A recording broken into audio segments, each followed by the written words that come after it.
Welcome to the show. I'm Jason Whitlock, and I'll tell you why Dak and the Cowboys can still catch up to the 6-1 Eagles. I'm Colin Cowherd, and I'll tell you why I don't have a problem with that big hit on Joe Flacco last night. What? Yeah, speak for yourself starts right now. I got defensive guys on the set today. We see the world differently. Willie McGinnis back, and we're joined now by former NFL head coach Eric Mangini. Let's move to Baltimore, where the Ravens took out the Dolphins in a 40-0 rout last night. Not before the Dolphins took out their quarterback, linebacker Kiko Alonso, leveled Joe Flacco in the second quarter. As if that wasn't enough, and Ndamukong Suh went after backup Ryan Mallett, grabbed him by the throat late in the fourth. Alonso addressed his hit after the game. It was bang, bang. You know, he got to a point where I thought maybe if he slid a second sooner, I was anticipating him to slide and I was going to not hit him. But I think it was like, you know, second late. That's the target. You know, when a guy slides, you know, his target is very small. Yeah, I mean, that's going to happen every once in a while. It gets, you know, it's going to get chippy when it gets a little lopsided like that, and you know, you want to really, you're trying to keep everybody's tempers down, but frustrations, you know, start going up. You know, we couldn't score any points. I'm sure the defense was frustrated. They had to keep coming out there, going out there 3 and out after 3 and out. So, I mean, we got to try to keep our composure better than what we did tonight. All right, Whitlock said the NFL disciplined the Dolphins for their dirty play last night. 1,000%. I listened to you on the radio today, and Pretty I was good, disappointed. wasn't it? I was very disappointed. That was a dirty hit. And Willie, I hope you don't get mad at me. I'm not mad. Fat and out of shape, don't slap me. But that was a dirty hit.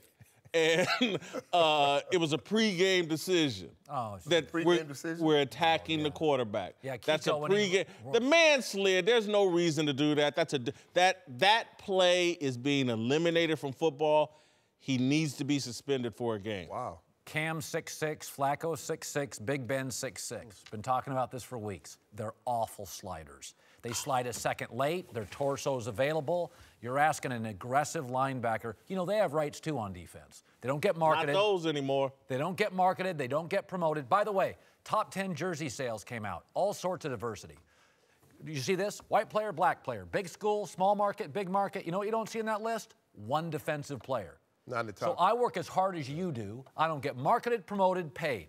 You're taking all the rules away from me. So I get to hit you dirty. Yeah, you know what? By the way, you know what? I can get a shoe deal off being a badass. That hit, he's going to be on Ballers next week.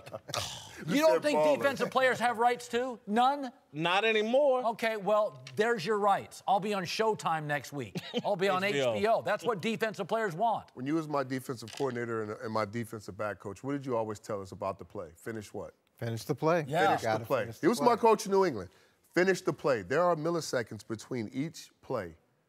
And that was a millisecond. And I'm glad that a quarterback last night on our air at the NFL Network, David Carr said Joe Flacco did not get down fast enough. He tried to get the first down. And when you watch that play, you'll see the first down marker. Yes. He was gunning for that first down marker. He could have got down. He couldn't got down maybe 2 or 3 yards prior. Like Russell Wilson, like some of these other really good quarterbacks, they are not going to take the hit. When you leave it up to the linebacker and you get that close, he is not going to pull up. There is no way. I played the position, and yes, the quarterback is the prize. When he takes off and he runs, our eyes light up, the hair on the back of our neck raised because he is the prize. If you affect him, you affect the entire offense. And by the way, all the rules in the pocket are designed to protect Flacco. Now he just left the pocket. Okay, if you That's why we're playing without Aaron Rodgers. But look, when I watched it live, that wasn't a dirty hit, though. I didn't think that was one of the cleanest hits. He actually took it easy on Aaron. But watching it live, I thought, okay, he's not going down. He's not going. And then that's what I thought. He's trying to get the first down. He's going to stay up. And when the hit happened, yeah, you don't want to see that happen to a quarterback. He got caught in between. Yeah, he got caught in between. He didn't know whether he wanted to continue to go to the first down or slide at that point. And this is what happened. By the way, Coach, we're watching in one frame by frame. I saw it live. Okay, let's show it in full speed. I saw it live and thought he was staying up. You're a defensive coordinator, Eric. Well, what's wrong with that? Can't they get paid too? Kill the head of the snake. He gets to eat too. Defensive coordinator. You can't lump everybody in the kill the head of the snake category. Bang. That's not even half a second. Eric said, look, Willie already told us what Eric tells guys, finish the play. Everybody says that. That's a good coach. Everybody says that. But you know what he meant. But here's the thing. This is what he said and what he meant. But here's the problem with the quarterbacks. What I meant is finish the play. That's exactly what I meant. Here's the problem. Like, when you have quarterbacks, they'll play with you. They'll give you the head thing like they're about to go down, and they keep running, and they embarrass you. They embarrass you. All these quarterbacks do it. They embarrass you, and they keep running, and then in the meetings Monday or on the sideline, our coaches get in us about, why didn't you finish the play? I thought he was going to slide. Don't think. Play. React. Now, when he gives himself up and he's about from me to Eric, I know he's going down. I'm going to go up and I'm going to touch him.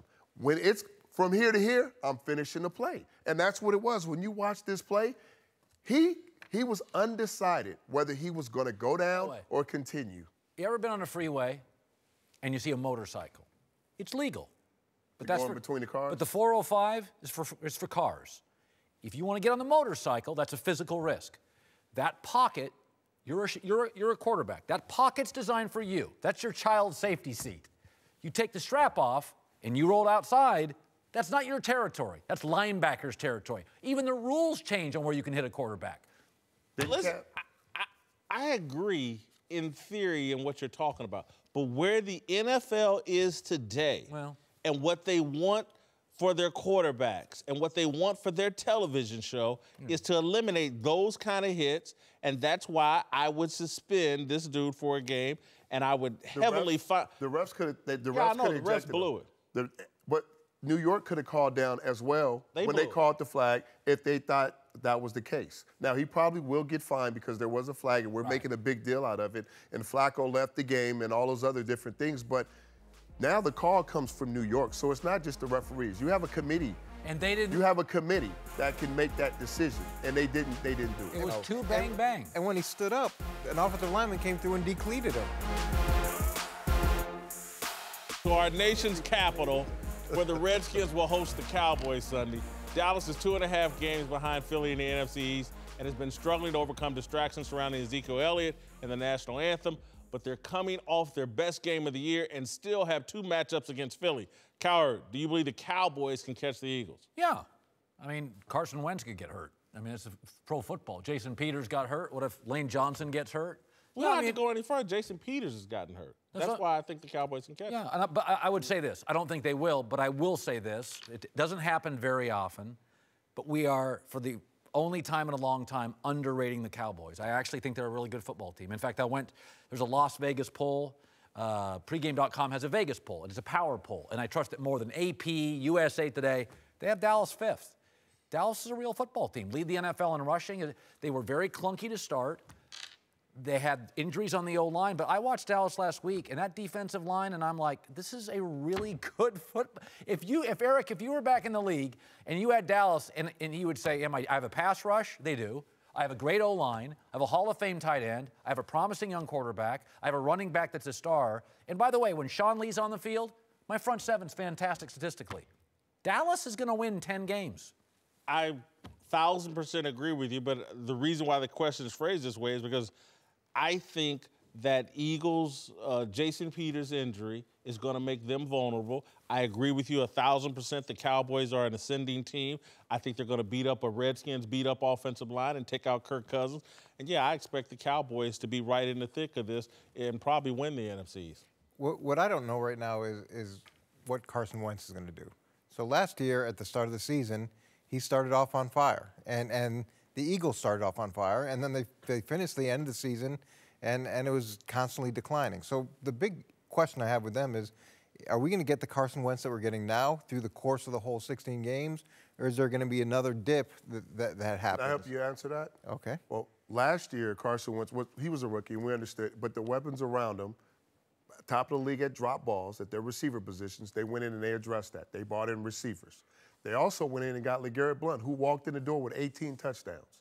A guy now that gives you that balance up front, which opens up the play-action game. So now all the big explosive plays we're seeing down the field to Aguilar and some of these receivers, it's based on the play action. Now, the other thing is Wentz's confidence. He's in the pocket. He's moving, not just to run like we saw Flacco. He's moving to throw the ball. So now he's keeping his eyes down the field. Receivers are finishing routes, and they're catching the ball. So when you look at the Eagles on offense, on third down, they're the best. Running the football versus play action, they're one of the best. Time of possession. Time of possession, completion percentage, all those things. He took a step up. He's developing as a quarterback, and Doug Peterson has also put in a game plan that fits his skill set. So he's a mobile guy. They use that. So now you got to count for him in certain situations. So when I look at the Eagles, they're a different team offensively. They're more explosive, and they can run the football effectively, which changes the game. And they have a defense. They have a defense now. They got rid of both of their corners. They take the football away. They got two ball-hawking safeties, and they got a front seven that's better than any front seven in the league. So this is a complete team, and they're playing complementary football. Can Dallas catch them? I don't think so. I don't think so. We'll find out because they play twice. In Week 17, they'll end the season, and we'll see. You don't see losing Jason Peters as a game changer? I think that's huge, but I think this team has enough talent to overcome that. We've seen teams win Super Bowls and losing some of their best players, i.e. Gronk, right? Yeah. I.e. Jamie Collins. Get rid of him. He's not there. But that's one very specific team that knows I how to deal with that. I get it, but here's the other thing is, let's just move Lane Johnson over to left tackle, because that's what they're talking about doing now. He's more than capable. Is this team built on one player? When you look at the Philadelphia Eagles. Last year it was more. No, I'm saying Philadelphia now. Yeah. Are they built on one player? No, not now. I like Lane Johnson at left tackle. All right, let's get to this week's picks. Starting in New York, you like Atlanta -5 versus the Jets. -4 versus the Jets. Atlanta lost to New England on TV, big Sunday night game, so everybody now jumps off Atlanta. They're no good. It's still a much better roster than the Jets. They'll rebound. They were humiliated. Touchdown, Atlanta. I agree with you here, although kind of shakily. I think the Jets are better than we're giving them credit for. Their quarterback will hold them back. All right, to Tampa, where you're taking Cam and the Panthers. +2 over the Bucs. First of all, Tampa's all offense, no defense. So there's going to be a lot of points in this game. I think actually Tampa's the inferior team. So Carolina should be favored. Instead, Carolina's the underdog. Carolina's got a better defense. And frankly, I'm just betting on Cam, which is probably a horrible proposition. That's my point. I can't believe this. I know. I disagree with you here. I think play the other side. Tampa is an inferior team. They have no sacks. They put no pressure on the quarterback. Tampa is the inferior team. They are. They have a more stable quarterback. Cam Newton had problems this week, Colin, walking out of a press conference. If I lose, it's the last time I'll bet on Cam. He's burned me 3 times this year. Good point. All right, very patient. Let's move to, this is where I really disagree with you, to Seattle, where you're taking Houston +5.5 over the Seahawks. I'm going to give you an opportunity to back out of this one. Houston's a great running team. Now you add Deshaun Watson's feet. Seattle can't run. I think it's a time of possession game. Seattle could win, but I think Houston's going to have the ball for long stretches. Bob McNair and this controversy. I know. Players talking about walking out of practice, that doesn't scare you. It does. I'm emotionally scared. I strongly disagree with you. The Legion of Boom is for real. Deshaun Watson is beaten up on bad teams. The Legion of Boom is going to take Deshaun Watson, who's talented, put him over his knee and spank him. Okay, this is my weakest pick, I would admit. All right, back to some agreement here. Oh, love this. The Chargers at New England. Love You've got the pick. Chargers +7.5. First of all, they don't lose very often by a lot. They have 3 guys with over 5 sacks. Nobody else in the NFL does. It's a real pass rush. New England, by the way, Brady in their games this year, all but one has had multiple sacks. I think this is a little bit of a mismatch. D-line Chargers, front 7, and the Patriots O-line. I think it's ugly and close. I think New England can win, but I get over a touchdown. I'll take the Chargers.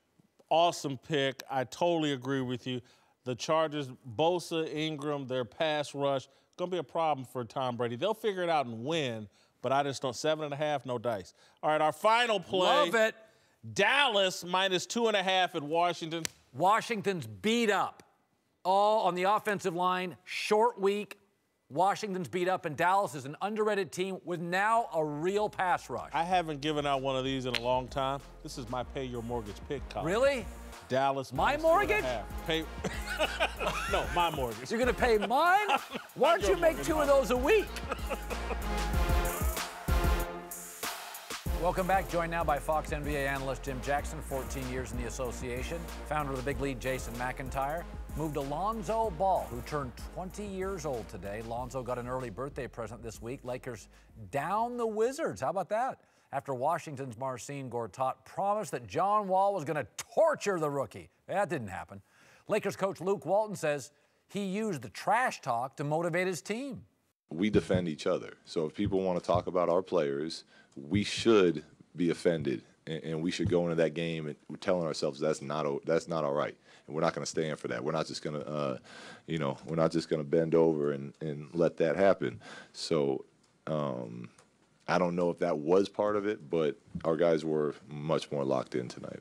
Whitlock, Gortat, Patrick Beverley, Lonzo's clearly been a target of the haters so far this year. You expect the Lakers to keep defending him all year? I would have initially said absolutely. But what Jason McIntyre said yesterday on the show about, are they going to be tired of talking about Lonzo game after game after game when he may not be their most important or most effective player that night? But I kind of, at the moment, I do feel like, yeah, they're going to rally around this kid, and the kid makes them a talking point and add some legitimacy to this team. So, yeah, I think they'll be able to use it as a motivator. Feels like it to me. Well, it feels like what Lonzo does is bring credibility to an organization that's looking for it, whether they win or lose. The light shines a lot brighter because Lonzo Ball is there. Here's my thing. They're going to go at his neck no matter what. I remember when I came into the league after holding out, it was in March. Guys went at me like, who does this rookie think he is for holding out? They're going to do that. Lonzo, to me, is a type of player that engages so much with his players and his teammates. And what I loved about him in the Washington game, he didn't try to press the situation. Not at all. He just played his game. And if I'm on the wing, all I'm going to do is run because I know Lonzo is going to get me the ball. High IQ. He understands how to play the game. His shot is going to get better, but he's a transformative player from this perspective. He plays point guard the way he's supposed to. I love that, Jim, and I agree totally with you. I actually don't think the Lakers need to protect him, and here's why. Exactly. When you look at his personality, he's so even-tempered. He never runs hot, never runs cold. Have you seen him from UCLA, Summer League, NBA yet bark at a referee? Have you seen him fist pump anybody? I'd seen no emotion from this guy. Nothing gets to him. Patrick Beverley crossed him up. He fell down. Oh, well. Just gets right back up, plays defense. Nothing gets to this guy. I don't think they need to protect him. I really believe Lonzo's going to be okay. You know, LeVar, home is such a kind of a circus, right? It's obviously a loving home he came from. I mean, it's a loving home. But his dad is such a circus. We are outraged by him. Lonzo appears to be mildly amused by it. This is his reality. It's not crazy dad. It's loving, goofy dad who makes him laugh. But what about the rest of the guys on that team in terms of right now, they seem to be galvanized by the conversation. If it doesn't affect Lonzo, I think you'd be good with it. Well, you'll get tired of asking the questions, but at the same time, here's a young man that can play. And if he continues to grow and play, as players, you don't even care about that. There's a difference if he starts to struggle, and you got to continue to answer the questions. But if he's successful and he plays and he gets them some W's and make them competitive, his teammates really not going to care. Let me counter with this, Jim. KCP, I believe, is on a one-year deal. Brooke Lopez, also, right, one-year deal. Julius Randle wants a contract. At what point do these guys start saying, man, it's all about Lonzo, what about me? When do I have to get mine so I get my next deal so I'm here when LeBron comes to town? I just wonder. When LeBron comes to town? When LeBron and Paul George. You just threw that in there? I was going to casually toss that. Okay, but, Jim, you've been on teams with personalities. You know at some point guys are looking out for number one. Well, Wall might not have gotten the best of Lonzo, but that didn't stop Paul Pierce from calling the Wizards star the best point guard in the NBA. Cowherd, are you surprised Steph Curry is still disrespected by his NBA peers? No, because he's finesse, he's small, he's suburban, and he's a specialty player. He has mastered the three-point shot.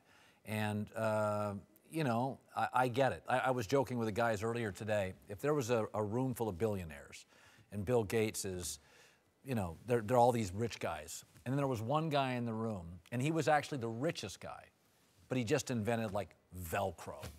all the other rich guys be like, Velcro. I did the computer. I did the chip. Right. He'd be a specialty billionaire, and those exist. Steph is a specialty player. You just called the man Velcro. You just called Steph Curry Velcro. He's got back-to-back MVPs. Can't defend, can't rebound, doesn't intimidate. You can't post. He's a world's best shooter. 1-2 championships, back-to-back MVPs. By the way, he ain't Velcros, Colin. Velcro? Listen, you ever go to Florida? Everybody over 60 wears Velcro. It's a very valuable asset. Colin, the real reason that they disrespect him, guys, 2014, they were out in the first round of the playoffs. You remember that? They lost to the Clippers. Since then, 2 titles, back-to-back MVP awards. The media loves Curry. First unanimous MVP in league history, not Jordan, not Shaq, Steph Curry, a below-the-rim, 6'3", wiry guy. Charles Barkley doesn't respect him. Russell Westbrook laughs at him. I just feel like so much came so quickly for the Warriors and Curry. Again, #1 TV draw. You know what, though? Here's the thing. Russell Westbrook goes into his arena. But he had to go through a situation where he was almost out of Golden State. So don't make it seem like it just happened overnight. His ankle injury, Golden State didn't really understand where Steph fit in. But here's where the change took place. The MVPs were great. Once they began to win and win championships, that's when the hatred came in. Because when you win so much, guys look at it a different way. Look at who Paul Pierce is talking about. You're talking about John Wall, who really hasn't won. Flip-flop that. That's one. You put Steph in Washington, have him do all the special things, and have John Wall winning, now your perception is a lot different. So winning, to me, has a lot to do with why a lot of people hate on Steph. They're jealous of him. You know, they're jealous of him just because he's won. Velcro man. By the way, you mocked that. Do you have Velcro? At one point, it was a valuable part. Do you have it now? No. Okay. You don't like that, do you? That's diminishing what Steph Curry is. This is the greatest three-point shooter in NBA history. He has revolutionized the sport. You could argue. I'm not knocking him. I'm just saying he is seen LeBron can defend, power, finesse, shoot. Steph comes down, hits a 3, doesn't even have to go all the way back on defense. He's at half court.